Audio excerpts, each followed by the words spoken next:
तो क्या पढ़ाएगा? ये लिखा था, ये बड़े मास्टर है, इन्होंने ये रखी थी, ये इनकी बात कॉपी कर लेते हैं। ना तुम समझ रहे हो क्या कह रहा था, ना जिसको समझाना चाहते हो वो समझ पा रहा है क्या कह रहा था। तो क्यों ये जबरदस्ती का ड्रामा मचा रखा है?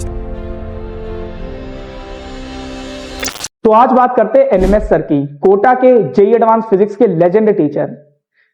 अब आपने पहले वाली क्लिप देखी होगी, तो सर ये ईगो आपके ऊपर सूट नहीं करता है। जो आपकी सारी वीडियोस में आप ये बोलते हैं ये तो कामचोर टीचर है, ये तो कामचोर टीचर है, ये तो बोर्ड का टीचर है, ये कहां पढ़ा पाएगा जेईई एडवांस के कॉन्सेप्ट, ये तो कॉन्सेप्ट रटाते हैं, आप इनको करेक्ट कर रहे हो, ये तो कॉन्सेप्ट रटाते हैं, आप हमें क्या समझा पाएगा, ये क्या पढ़ा पाएगा। ये ईगो सर आपको सूट नहीं करता है, इसके बारे में बात करते हैं।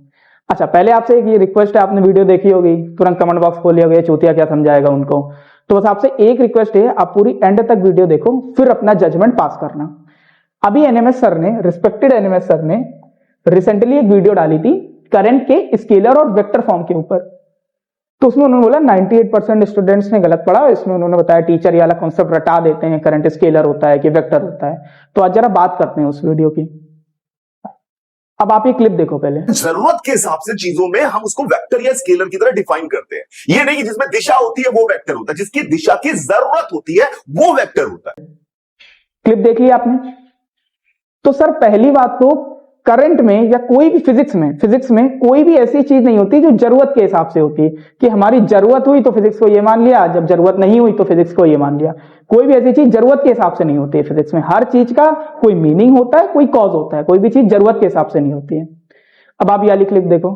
करंट को वो वेक्टर कह दे, मैग्नेटिक फील्ड में हाँ फर्क पड़ता है। तो उन्होंने वहां पे कहा कि अपने करंट को सालों साल से बोलता है और स्केलर है, जरूरत नहीं पड़ती, अभी नया नया सीखा मैग्नेटिक फील्ड, मैं क्या करूं।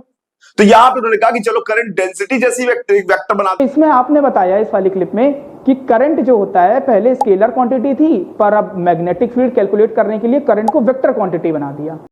ये सब दोगलापन है। तो अब इसके बारे में थोड़ी सी चर्चा करते हैं कि आपने बोला करंट तो पहले स्केलर क्वांटिटी थी, पर हमें मैग्नेटिक फील्ड की जरूरत पड़ी तो हमने करंट को वेक्टर क्वांटिटी बना दिया।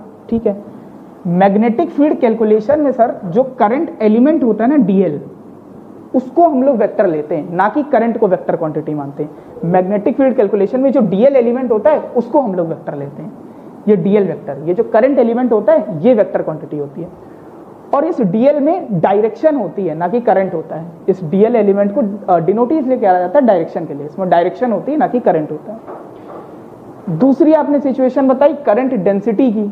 आपने बोला करंट डेंसिटी कैलकुलेट करना है तो हम करंट को वेक्टर मान लेते हैं। तो करंट डेंसिटी का फॉर्मूला होता है J vector is equal to I upon A vector.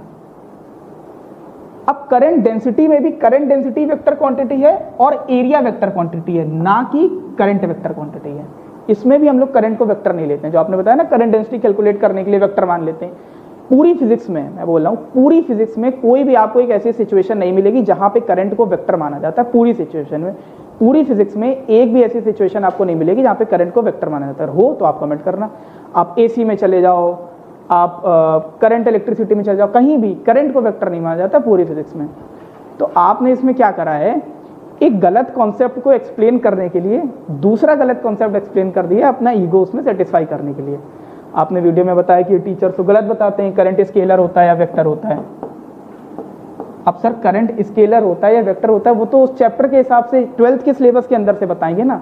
आपने तो उसमें बोल दिया कि नहीं ये तो स्केलर होता है या तो वेक्टर होता है, गलत समझाते हैं। ऐसा नहीं है, लॉस पे डिपेंड करता है, जरूरत के हिसाब से सब हो जाता है। जरूरत के हिसाब से फिजिक्स में कुछ भी नहीं होता है कि जब हमारी जरूरत हुई तो फिजिक्स को केमिस्ट्री बना दी, जब हमारी जरूरत हुई तो केमिस्ट्री फिजिक्स बना दी। ऐसा कुछ नहीं होता है। हर चीज का लॉ होता है और सिग्निफिकेंस होता है। तो सर अब मैं यही बताना चाहूंगा कि फिजिक्स में कोई भी चीज जरूरत की वजह से नहीं होती कि जब मन हुआ उसको स्केलर मान लिया, जब मन हुआ उसको वेक्टर मान लिया। मैग्नेटिक फील्ड कैलकुलेशन में भी हम लोगों ने यही कहा, उसमें करंट को वेक्टर नहीं मानते, ना कि करंट डेंसिटी कैलकुलेशन में करंट को वेक्टर मानते हैं। और आप अपनी वीडियोस में कि ये टीचर गलत पढ़ा रहा है, वो टीचर गलत पढ़ा रहा है, इसको तो ये आता नहीं, बोर्ड लेवल टीचर है, इसको क्या पता करंट स्केलर है कि वेक्टर है। अब बहुत लेजेंड टीचर हो, मैंने भी आपकी वीडियोस देखे, जेईई एडवांस का सोल्यूशन, वो चिमनी वाला सोल्यूशन जो पिछले साल आपने कराया था, सब अच्छा है। बट सर इतना ईगो आपके ऊपर सोच नहीं करता कि कोई आपसे इंटीरियर है, अगर उसके नॉलेज है तो नहीं ये कैसे बोल सकता है। तो सर आपने क्या करा है इस वीडियो में कि एक गलत कॉन्सेप्ट को एक्सप्लेन करने के लिए गलत कॉन्सेप्ट एक्सप्लेन करा अपना ईगो सेटिस्फाई करने के लिए। तो बस सर ये मेरी तरफ से था। कुछ भी बात आपको इसमें गलत लगी तो मेरी तरफ से सॉरी।